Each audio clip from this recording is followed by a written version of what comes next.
November 13, 2022. 4:17 a.m. Moscow, Idaho. In a quiet college town where the biggest worry was usually a weekend party getting too loud, for University of Idaho students were about to become victims of one of the most brutal and calculated murders in American history. Madison Mogen, 21. Kaylee Goncalves, 21. Xana Kernodle, 20. Ethan Chapin, 20. Four bright, beautiful lives snuffed out by a predator who moved through their home like a ghost, methodical, merciless, and seemingly invisible. But killers always leave traces. And when Bryan Kohberger walked out of that house of horrors, he left behind more than blood and broken dreams. He left the key to his own capture.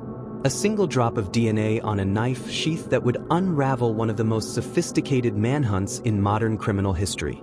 This is the story of how a criminology PhD student who thought he could commit the perfect murder was brought down by the very forensic science he studied, and the relentless investigators who refused to let four innocent lives become another cold case. Moscow, Idaho. Population 25,000. A picturesque college town nestled in the rolling hills of the Palouse region, where the University of Idaho campus breathed life into quiet streets lined with student housing and dreams of graduation.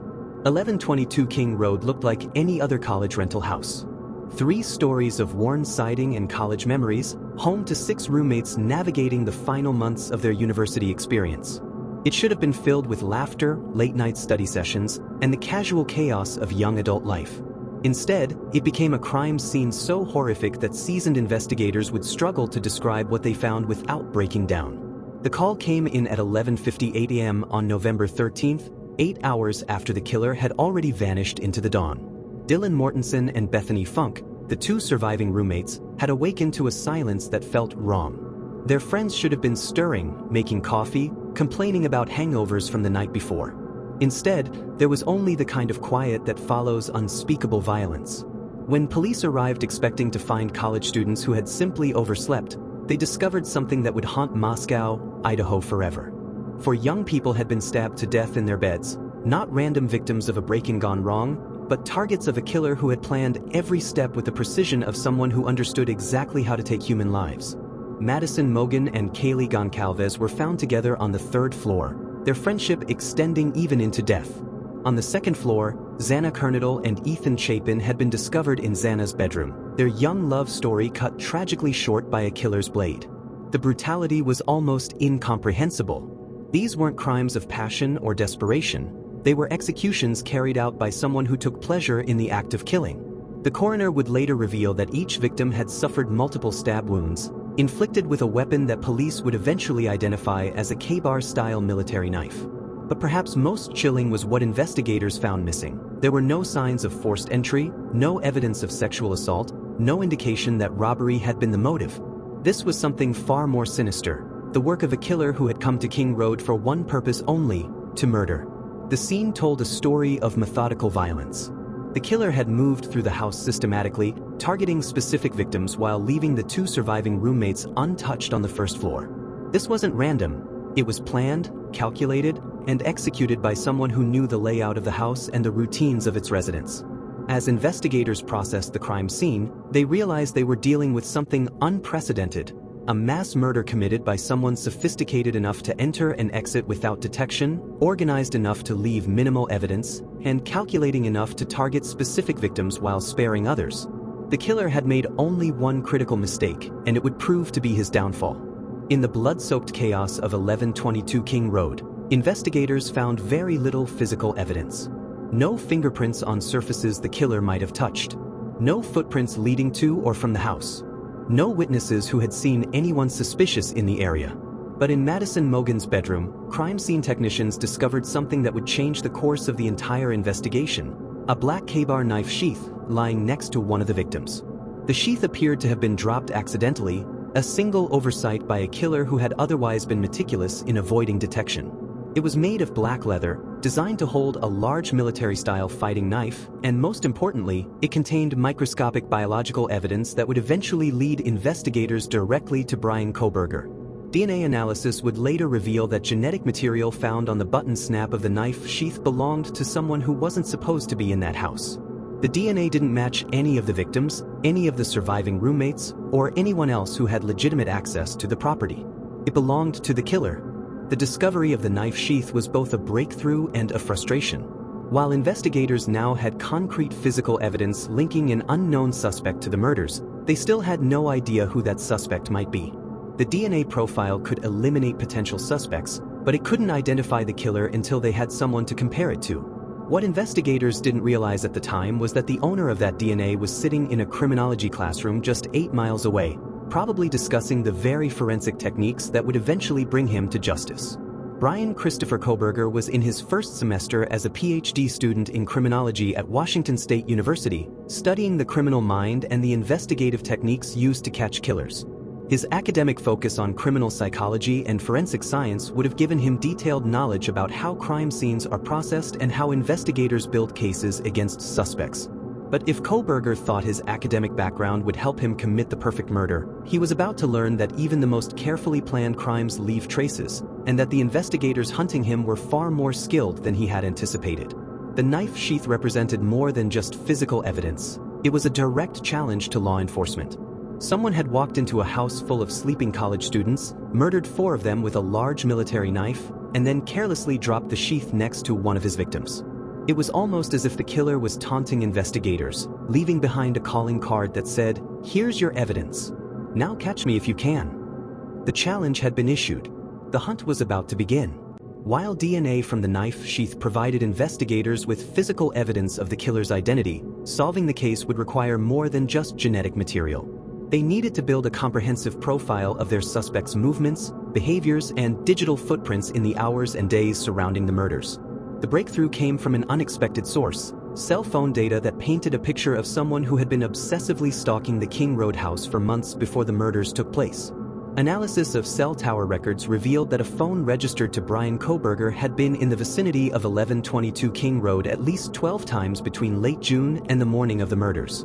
The pattern of visits showed someone who was systematically surveilling the location, learning the routines of the residents, and planning something that required intimate knowledge of the house and its occupants.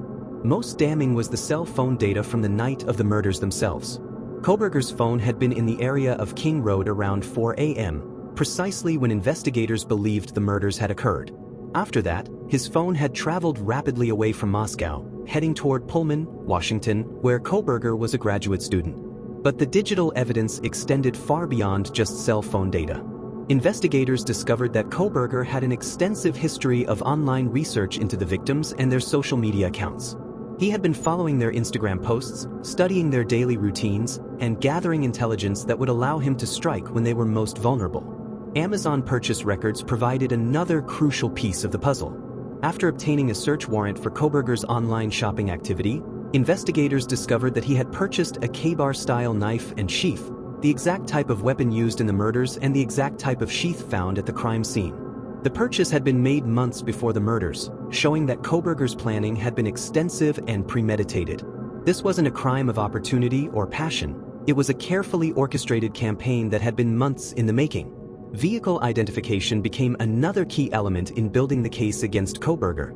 Witnesses had reported seeing a white Hyundai Elantra in the area around the time of the murders, driving slowly past the King Road house as if the driver was conducting surveillance. When investigators ran vehicle registrations for white Hyundai Elantras in the region, Bryan Kohberger's name appeared on the list.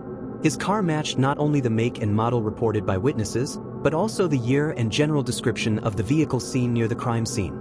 The digital net was closing around Kohberger, but investigators still needed to establish his physical presence at the scene beyond just circumstantial evidence. They had DNA, cell phone data, vehicle identification, and online purchase records, but they needed to connect all these elements into a comprehensive case that would stand up in court. The answer would come from one of the most sophisticated DNA analysis operations in modern forensic history, involving cutting-edge technology and investigative techniques that pushed the boundaries of what was possible in criminal identification. The DNA found on the knife sheath represented both the best and worst kind of evidence for investigators. While it provided definitive proof that someone had been at the crime scene who shouldn't have been there, the genetic material was present in such small quantities that traditional DNA analysis techniques would be difficult to apply. This is where modern forensic science stepped in to solve what might have been an unsolvable case just a decade earlier. Othram Incorporated, a Texas-based forensic laboratory specializing in advanced DNA analysis, was brought in to work with the microscopic genetic material recovered from the knife sheath. Using cutting-edge techniques called forensic-grade genome sequencing, they were able to extract a usable DNA profile from evidence that would have been impossible to analyze using traditional methods. The process involved taking the degraded DNA sample and amplifying it using polymerase chain reaction (PCR) technology, then subjecting it to whole genome sequencing to identify genetic markers that could be used for comparison purposes. The result was a DNA profile sophisticated enough to definitively identify a suspect while being robust enough to withstand legal challenges. But having a DNA profile was only half the battle. Investigators still needed a comparison sample that would allow them to match the crime scene evidence to a specific individual. The breakthrough came through a combination of traditional investigative work and modern technology. While forensic genealogists worked to build family trees using the DNA evidence, investigators were simultaneously narrowing their suspect list through other evidence streams. When Bryan Kohberger emerged as a person of interest based on his vehicle, cell phone data, and proximity to the crime scene, investigators needed to obtain a DNA sample that could be compared to the evidence from the knife sheath.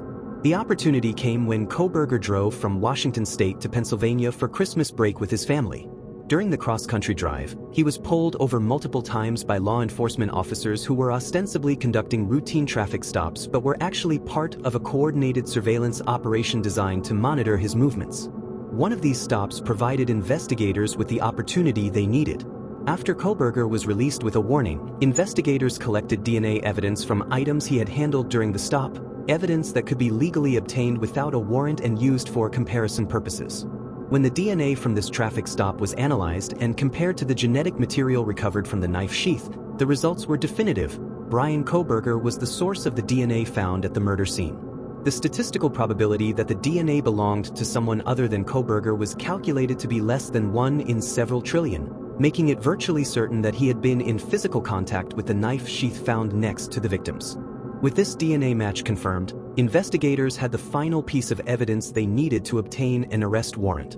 Bryan Kohberger, criminology PhD student and aspiring academic who had studied the methods used to catch killers, was about to become the subject of those same methods. December 29, 2022. Monroe County, Pennsylvania, 3 a.m. Pennsylvania State Police, FBI agents, and Idaho investigators surrounded a modest home where Bryan Kohberger was spending Christmas break with his family. After weeks of surveillance and months of investigation, the man who had terrorized Moscow, Idaho, was about to be taken into custody. The arrest was swift and decisive. Kohberger was awakened by law enforcement officers who had been tracking his every move since he had driven across the country from Washington State. He was taken into custody without incident, though investigators noted that he appeared unusually calm for someone being arrested on murder charges. The timing of the arrest was particularly significant. Kohberger was scheduled to return to Washington State University in early January to continue his graduate studies in criminology. If investigators had waited much longer, they would have faced the complicated logistics of coordinating his arrest across multiple jurisdictions while he was potentially aware that he was being investigated. By acting when they did, law enforcement ensured that Kohberger had no opportunity to flee, destroy evidence, or take any other actions that might compromise the case against him. The arrest warrant revealed the full scope of the evidence investigators had assembled. In addition to the DNA match from the knife sheath, the warrant detailed cell phone data showing Kohberger's presence near the crime scene, surveillance footage of his vehicle in the area, and digital evidence of his extensive research into the victims and their routines. When Pennsylvania authorities searched Kohberger's family home incident to his arrest, they discovered additional evidence that supported the case against him. His white Hyundai Elantra showed signs of recent cleaning, both inside and outside, suggesting that he had attempted to remove forensic evidence that might link the vehicle to the crime scene. More significantly, investigators found that Kohberger had been extremely active on social media and online forums in the weeks following the murders, monitoring news coverage of the case and participating in discussions about the investigation. His digital behavior suggested someone who was intensely interested in following the progress of the case, behavior consistent with either genuine academic curiosity or the actions of a perpetrator watching to see if investigators were getting close to identifying him. The extradition process from Pennsylvania to Idaho would take several weeks, giving investigators additional time to strengthen their case and prepare for what they knew would be an extremely high-profile prosecution. During this time, additional evidence continued to emerge.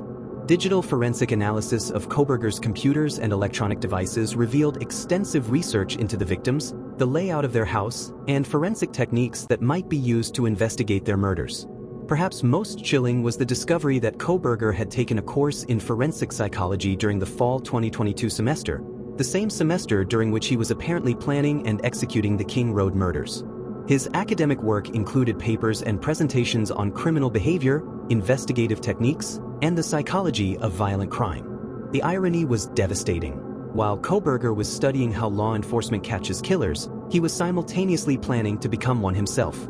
His academic background had given him knowledge about forensic science and investigative techniques, but it had also made him overconfident in his ability to avoid detection. As investigators continued to build their case, it became clear that Bryan Kohberger had made a critical error in believing that his academic knowledge would allow him to commit the perfect crime.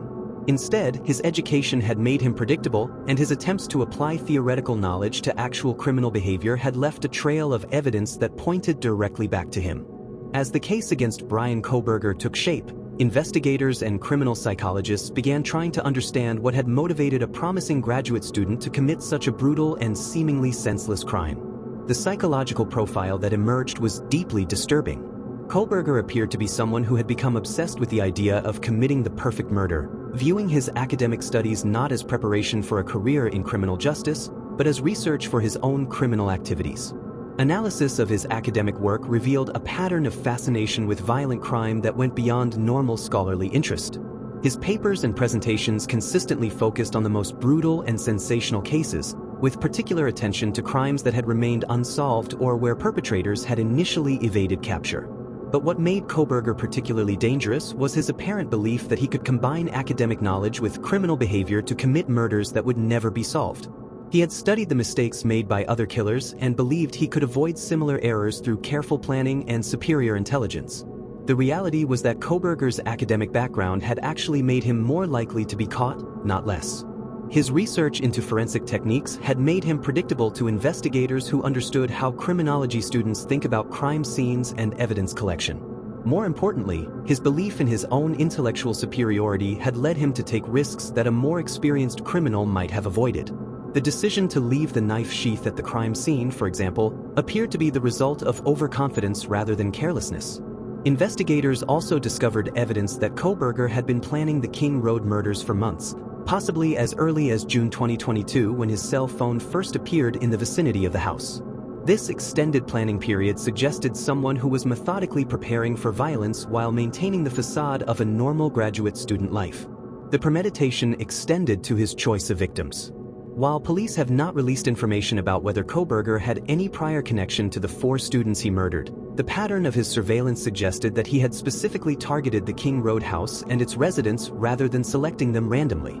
Most chilling was the discovery that Kohberger had continued his normal academic activities in the days and weeks following the murders, attending classes, participating in discussions, and maintaining relationships with professors and fellow students as if nothing had happened.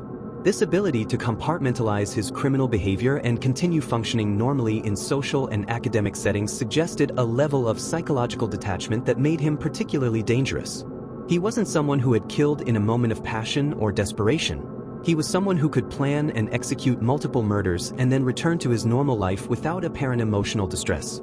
The psychological profile painted a picture of someone who viewed other human beings as objects to be studied and manipulated rather than as people with inherent value and dignity. The murders weren't crimes of passion or desperation, they were experiments conducted by someone who wanted to see if he could get away with taking human lives. On July 23, 2025, nearly 3 years after the murders that shocked the nation, Bryan Kohberger appeared in an Idaho courtroom to face the consequences of his actions. The man who had believed he could commit the perfect murder was about to learn that perfect crimes exist only in academic theory, not in reality. In a surprising turn of events, Kohberger chose to plead guilty to all charges rather than face a trial that would have likely resulted in the death penalty. His guilty plea to 4 counts of first-degree murder and 1 count of burglary brought a measure of closure to the families who had been waiting nearly 3 years for justice. The sentencing hearing provided the first opportunity for the victims' families to speak directly to their children's killer. One by one, they stood before Kohberger and spoke about the lives he had stolen, the dreams he had destroyed, and the pain he had caused. Kaylee Goncalves' family spoke about a young woman who had been planning to start law school, who had dreamed of making a difference in the world through public service. Madison Mogen's loved ones remembered a bright, compassionate person who had been excited about her future career and her relationships with friends and family. Xana Kernodle was remembered as someone who brought joy and laughter to everyone around her, a young woman whose potential had been cut short just as she was beginning to discover who she might become. Ethan Chapin's family spoke about a kind, gentle young man who had been looking forward to his future with Xana and his continued education. Throughout the victim impact statements, Kohberger remained largely expressionless, showing no apparent emotion or remorse for the lives he had taken. His lack of reaction served as a final confirmation of the psychological profile investigators had developed, someone who viewed his victims as objects rather than human beings. Judge Christopher Beal sentenced Kohberger to life in prison without the possibility of parole, ensuring that he would never have the opportunity to harm anyone else. In his sentencing remarks, Judge Beal noted the calculated nature of the crimes and the devastating impact they had on the victims' families and the Moscow community. The sentence represented more than just legal justice. It was a validation of the investigative techniques that had brought Kohberger to justice and a demonstration that even the most carefully planned crimes leave evidence that skilled investigators can follow. For the families of Madison Mogen, Kaylee Goncalves, Xana Kernodle, and Ethan Chapin, Kohberger's conviction and sentencing provided a measure of closure, though it could never restore the lives that had been lost or heal the trauma that would last forever. The case also served as a stark reminder that evil can hide behind the most ordinary facades. Kohberger had been a graduate student, a member of an academic community, someone who appeared to be preparing for a career in understanding and preventing crime rather than committing it. Today, Bryan Kohberger sits in an Idaho prison cell, serving multiple life sentences for crimes that shocked the nation and changed forever how we think about the intersection of academic knowledge and criminal behavior. His case has become a landmark in forensic investigation, demonstrating how modern DNA analysis techniques, digital surveillance, and traditional investigative work can combine to solve even the most challenging crimes.